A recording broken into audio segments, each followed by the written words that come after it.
こんにちは、ゆかです。みんな、何かをすごく欲しいなって思ったことってあると思うんですよね。あの人すっごい素敵、すっごい大好き。あの人をどうにかして手に入れたい、自分のものにしたいっていうのも渇きだし、どうしてもあの学校に入りたい、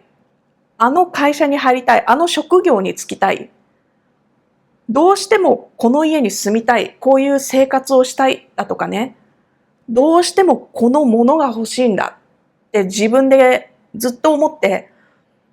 ずっとその手に入れたいものだとか、人だとか、ライフスタイルだとか、そういうものについてずっと考え続けるようなね。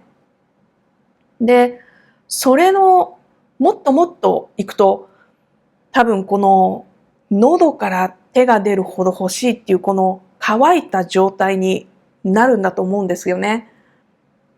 その、その人間が持つ渇きについてちょっと話させてほしいんですね。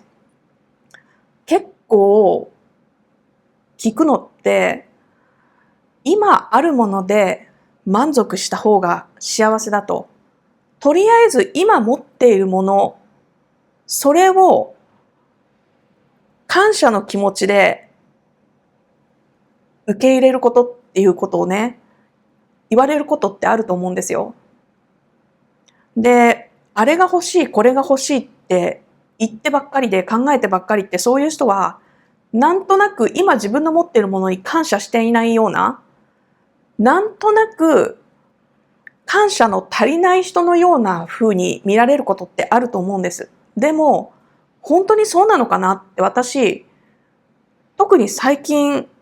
今までも思うことがあったけれど、特に最近思っていて、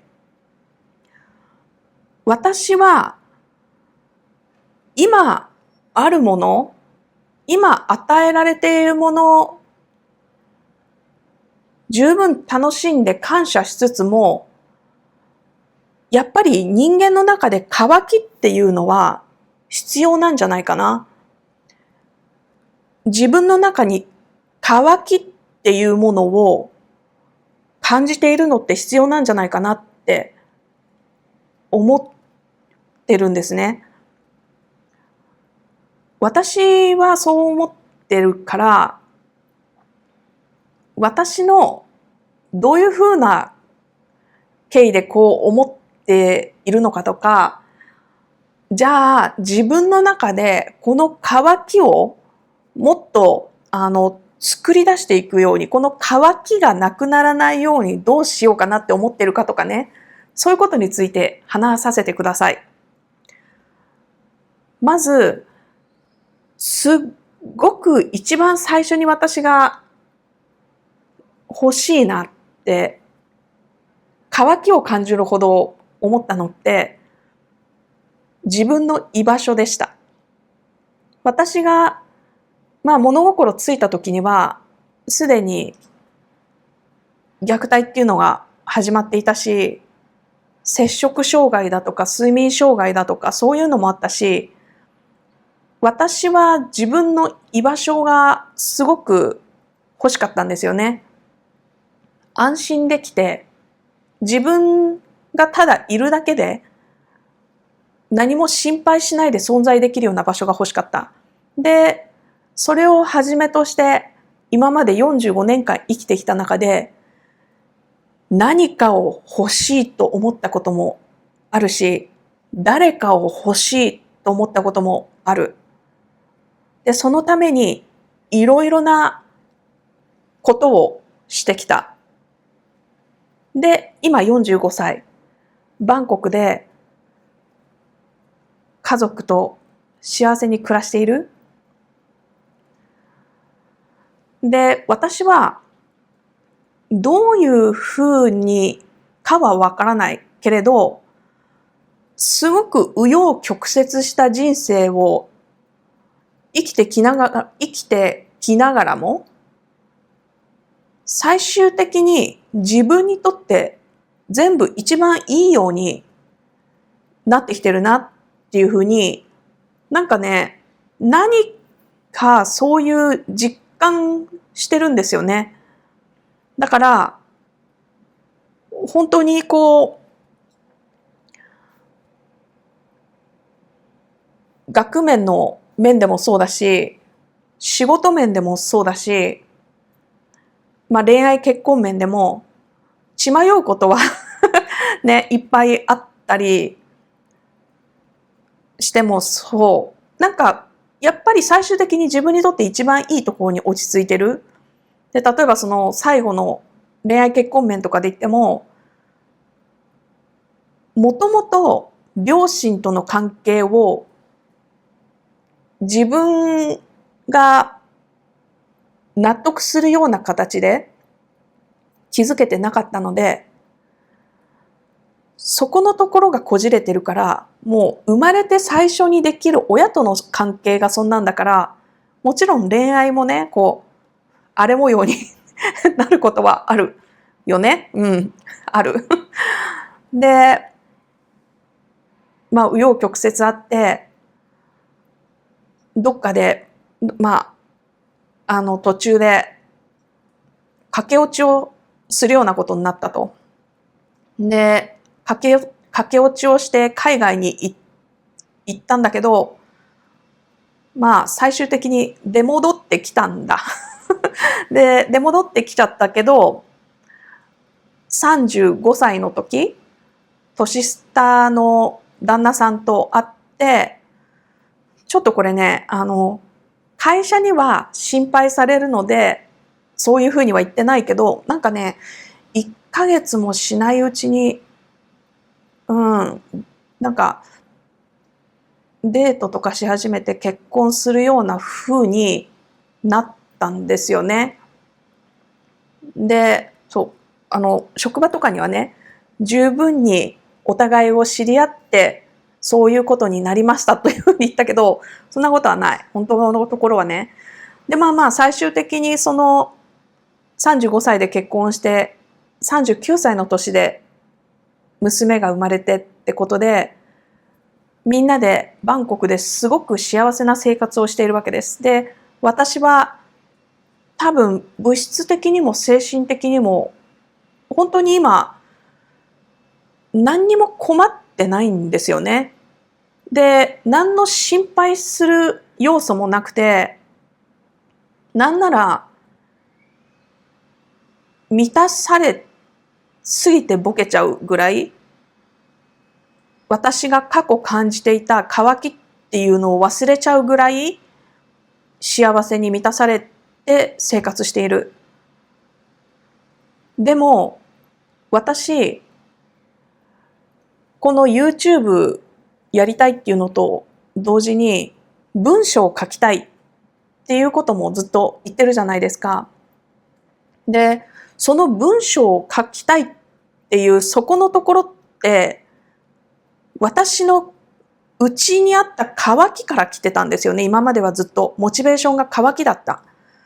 自分が外に表現しきれない。言葉で表現できないから書いていたっていうのがあった。だとか、自分の中では理想があるんだけれども、その理想通りに人生がいっていないっ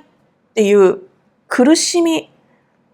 だから渇きと似たようなね、その苦しみだとか渇きだとか、不満足感だとか不安定さだとか、そういったものが私の文章を書くための原動力になってたんですよね。で、今は、すごく暖かくて、すごく明るくて、すごく綺麗な世界に住んでいて、それは、そういったものを持つことを許してくれてる、この世界に感謝してるんだけれども、文章を書きたい、人に伝えたいことがあるのに、そのね、ドライブができらない。そこで、私、以前の自分についてちょっと考えていて、例えば、私、結婚する前にね、2、3社大学卒業してから経験したりしてるんですけど、2、3社、2、3社くらいかな。3社くらいかな。うん。厳密に言うとちょっとね、ややこしいけど、その中で、医療機器メーカーに数年いたんですよね。で、そこのところにいたときは、この、仕事面に関してね、一番渇きが強かった。で、その渇きが私にとっては、広報の担当だったので、広報で文章を書いたりとかすることもあって、私の中ではその渇きが原動力になってた。で、それを自分でも気づいてたので、物理的に自分の中に渇きを作るようにもしてたんですね。ちょっとなんか変な風に聞こえるかもしれないけれども、自分が満たされない状況を物理的に作ることで、私は無意識的にそれを渇きと捉えて、文章を書いたりだとか、その仕事をする動力に変えてたんですよね。で、それをどういうふうにやってたかっていうと、例えば当時の私は、朝ごはんは食べると。なんだけど、お昼食べず、夜も食べず、仕事が自分がここまでやりたい、こういう結果を出したいっていうところまで終わるまで食べないっていうのをやってた。で、その会社はね、勤務形態がブラックで、特にこの広報部っていうのもあったのかな、広告広報っていうのもあったのかもしれないんですけれども、私は広報部、広報を担当としてて、広告部って制作をしたりする部署と一緒の部署だったから、そういうね、ホームページ作ったりだとか、デザインしたりする人っていうのもブラックな働き方だし、広報も日本国内と海外向けの広報両方合わせてやってたから、時差とかもあったのかな。それ以前の問題かな。とにかくすごくブラックなところだったんですね。だから、8時前に帰ったら早退みたいな扱い。そう。で、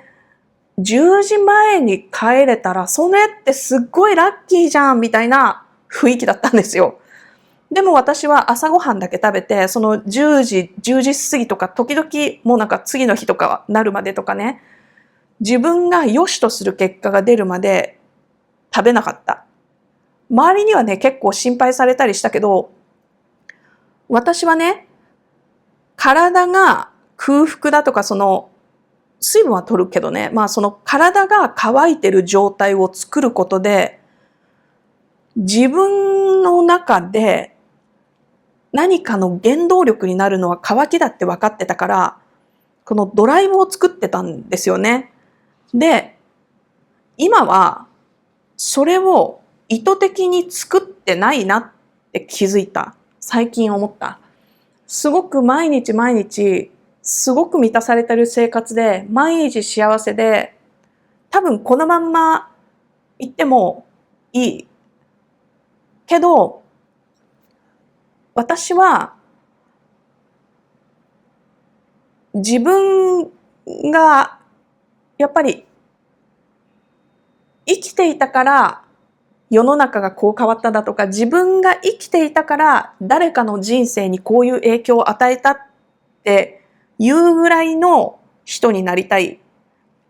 で、それを文章を書いて、あるいは話をしてだけどね、この言葉として伝えたいと思っていて、何か自分の中に渇きを作る方法を考えないといけないなってちょっと最近思ってます。前みたいな食事を抑えて、どんなにお腹が空いてもここのところまで達成するまで食べないとか、そういうのはちょっと今の私には現実的ではないから、なんか別のドライブになるものっていうのをね、探さなきゃいけないなってちょっと思ってる今日この頃です。はい。ちょっとね、いろいろ思ってる。うん。まあね、ちょっとそんなような話でした。また何かね、自分の中でやる気っていうのとはちょっと違うんだよな。やる気ではなくって、自分の中でこれが欲しい、これが足りないっていうその渇きを出す方法が分かったらね、またちょっと皆さんに報告したいなとは思いますが、